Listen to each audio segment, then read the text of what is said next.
Coming up, Sky's Alex Crawford and Stuart Ramsay regularly report from inside some of the world's most hostile environments. Our new series Hotspots shows us how, and Alex and Stuart are here to tell us more.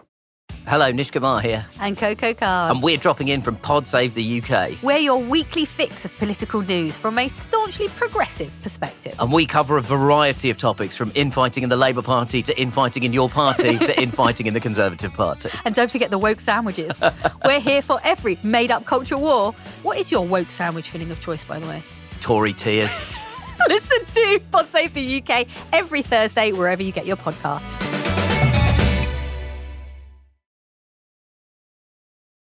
Okay, there's a lot of firing going on. Can you explain to me why? We're journalists, sir.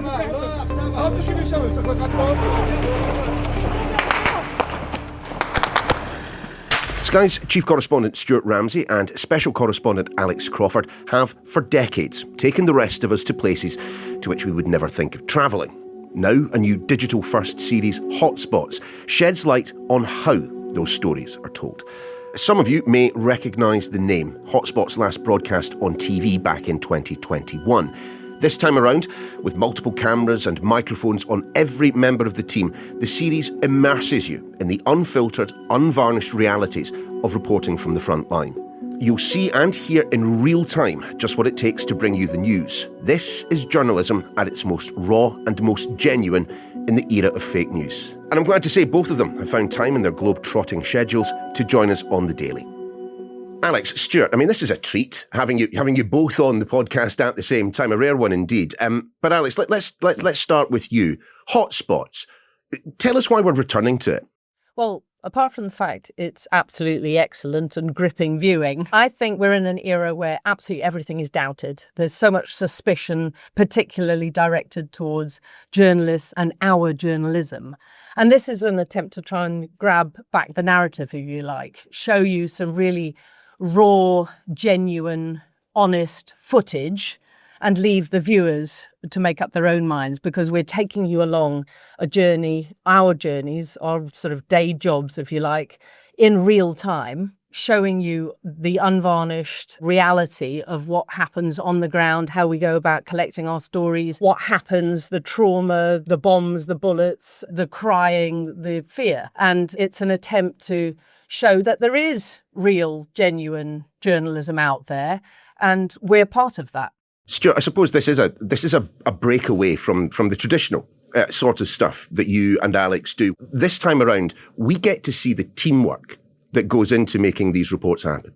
I think that's really the important part of this, is that you can see that the whole of the process that's taking place. It's quite a complex thing to do. It sounds very simple, but actually, while still working, you're actually filming the work taking place. So it's quite hard, but we want it to be as honest as possible so that everyone can see exactly what is happening. But likewise in the series, we don't go into the story that we're really doing, but it's actually how we do it. And that's what the holy grail of the whole idea of Hotspots is. If you want to see about the story, then watch our news reports, but you want to see how it's done, then that's what Hotspots is all about. Alex, I suppose in a certain sense, this is kind of Wizard of Oz style peering behind the curtain of how these reports get put together. I mean, what's the utility in that, do you think, for an audience who are not as conversant in the way in which we do journalism?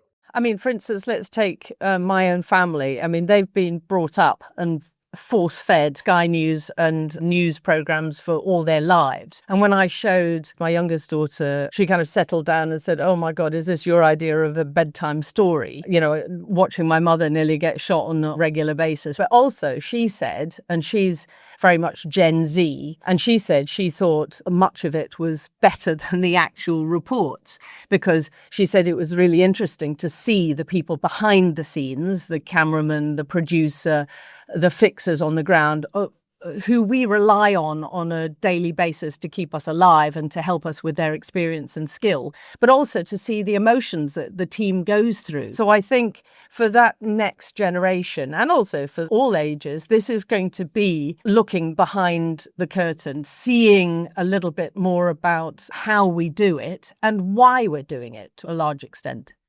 Stuart, let's talk about the danger, because of course a number of these reports, not all of them, but a number of these reports take you into some of the most dangerous places in the world. And the episodes that I have seen, the thing that really struck me is the way in which, when stuff hits the fan, the professionalism kicks in.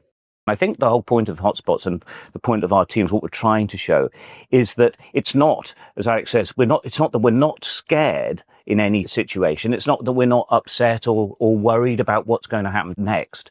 The skill for us as reporters and for the producers and camera crews is to actually continue to operate. You keep your heart rate down and you try to get it finished. And then I'm hoping in Hotspots what you see is perhaps a little bit of the after moments when things have calmed down and we're trying to concentrate on trying to put the piece together. The idea being that you see the process taking place. So it's not just about the actual story or the place where we are at, but actually how we physically go about doing it with elements within the making of the story.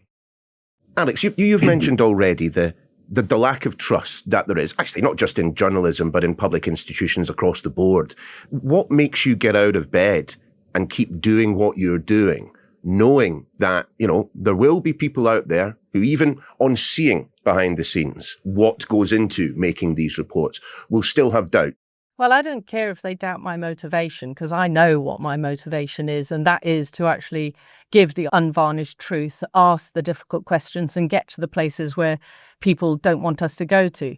I do care if they think it's not true, and that's basically the foundation of Hotspots and largely a lot of our team's reporting is we want people to know this is the truth. I don't care how other people view my motivation, but my actual genuine motivation is to cover those stories that are difficult to get to. That is the motivation, I think. And also to nail lies, to actual cover untruths, to do proper investigations. I feel like most journalists, most good, honest journalists, that's also their motivation. I think this is something, just to pick up slightly what Alex was saying. British journalism in particular has a tendency to go to cover stories more so than other countries. We're particularly good at it. Foreign coverage has always been extremely good in the United Kingdom.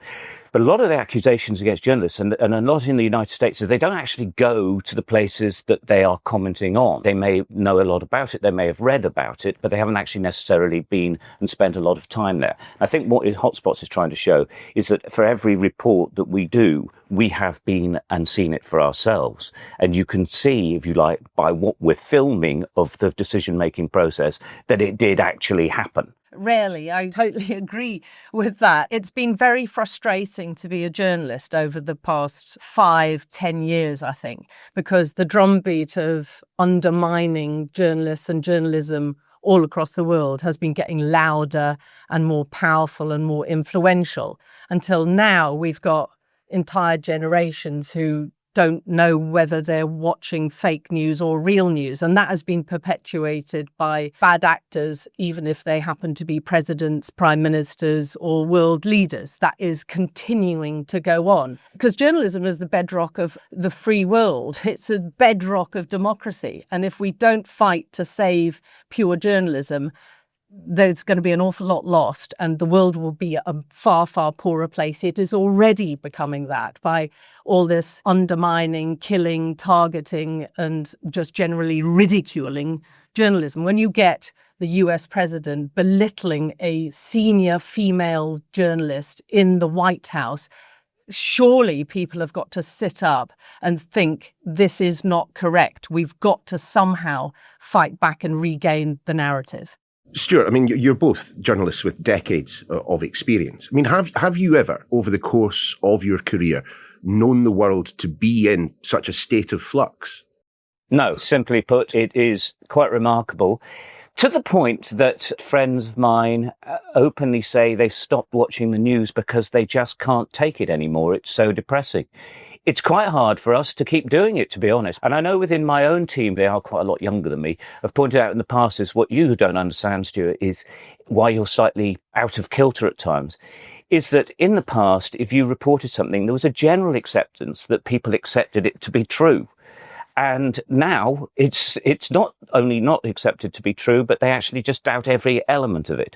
Added to that, the threats of litigation by political parties, both in the UK but also in the United States, particularly the president, We really have got big problems for journalism. And then we have these awful geopolitical stories that are dreadful. The war in Ukraine, what's happening in Gaza, the West Bank, Donald Trump's war on Latin American drug cartels, which could naturally affect the civilian populations of all various countries in South America. So there's so much going on at the moment. I understand why people might find it difficult. Perhaps with Hotspots also, you can see what's going on, and perhaps you can see that how we try to keep an element of humour to everything we do, because you really can't just disappear down this hole of depression, which, trust me, really could easily happen.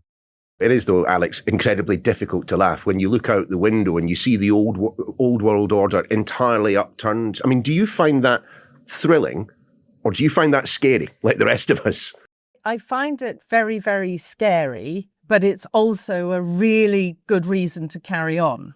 Without sounding too grand, I mean, it is kind of our duty. We've got a massive platform, not just as observers in hostile environments and covering stories which are difficult to get to and difficult to report on, but also through our Sky News and through all the multiple other platforms that we have access to. We've got a much larger, louder voice than an ordinary person, and we've got to use it. Our day jobs are pretty extraordinary, and it's an absolute privilege to cover it.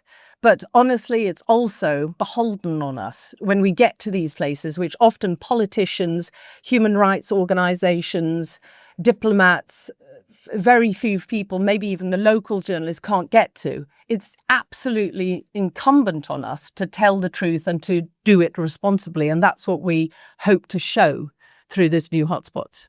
Stuart, does this Hotspots series give us an insight into the changes in the way in which you and Alex have cover these stories? The basic storytelling and the basic journalism of what we do hasn't changed at all. We might have got better at it, or we might have got worse at it, but the actual basics of it hasn't changed. And I think that's something that people forget quite often in our industry, is that journalism, how it's delivered, has definitely changed.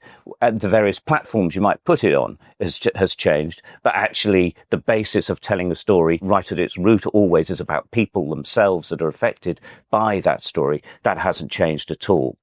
But we do exist, Alex, don't we, in an age of citizen journalism, that in every corner of the world, someone somewhere will have a mobile phone with a camera trained on what's going on. So I suppose, what is the fundamental purpose of the journalism that you two do that can't be done by those who are there on the ground already?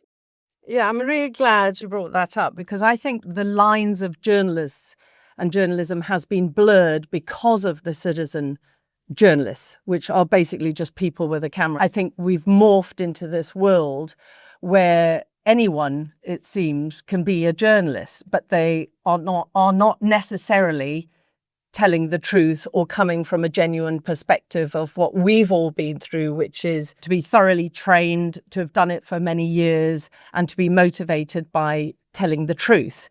There's a whole genre of people who, in my view, are masquerading as journalists, but they are activists or politicians who are using their cameras and their voices to push forward an agenda. And that's another thing that as journalists we need to wrestle control of again.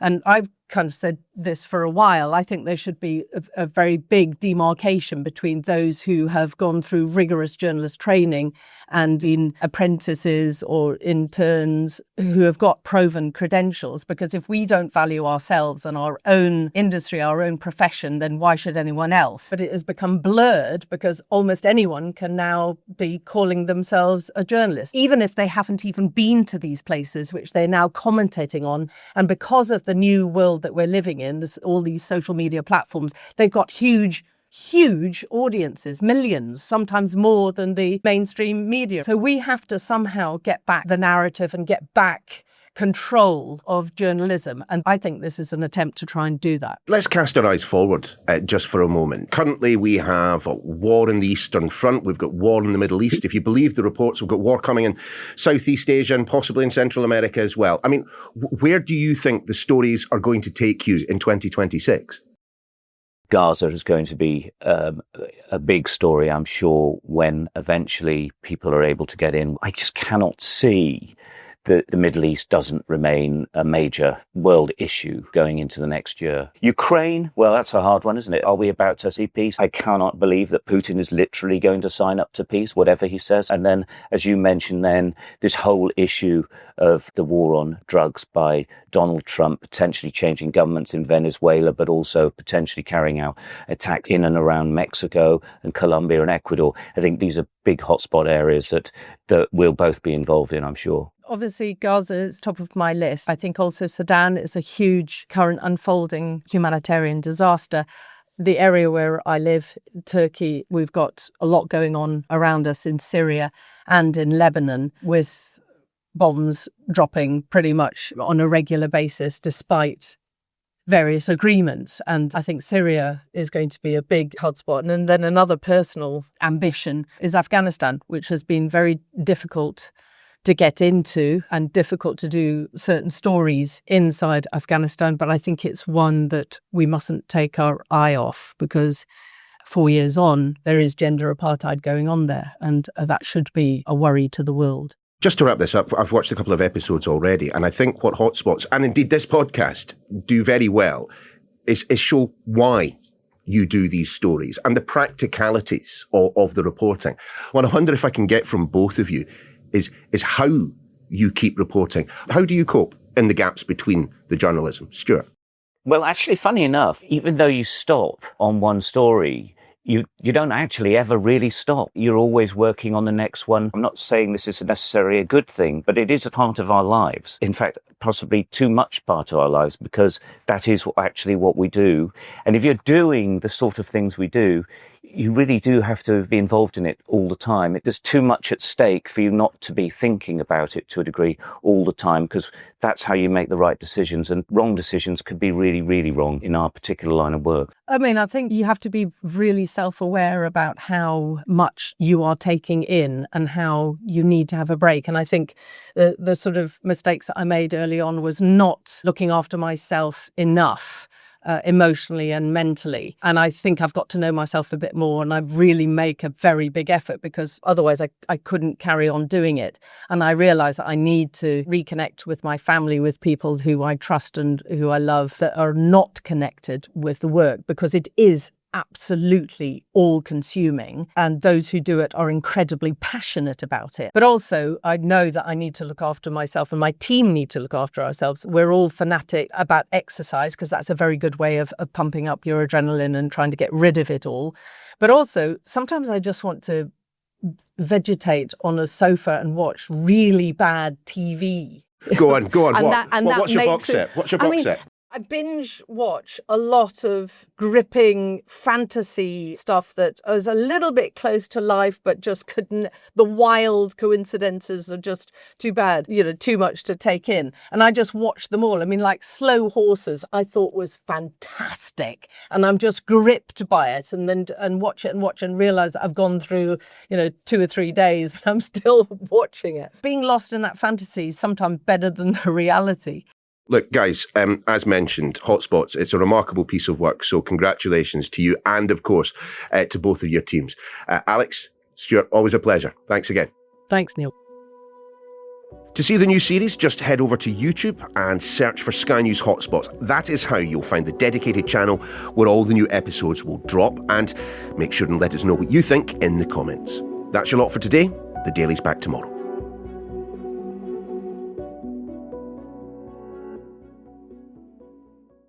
Hello, Nish Kumar here. And Coco Card. And we're dropping in from Pod Save the UK. We're your weekly fix of political news from a staunchly progressive perspective. And we cover a variety of topics, from infighting in the Labour Party to infighting in your party to infighting in the Conservative Party. And don't forget the woke sandwiches. We're here for every made-up culture war. What is your woke sandwich filling of choice, by the way? Tory tears. Listen to Pod Save the UK every Thursday, wherever you get your podcasts.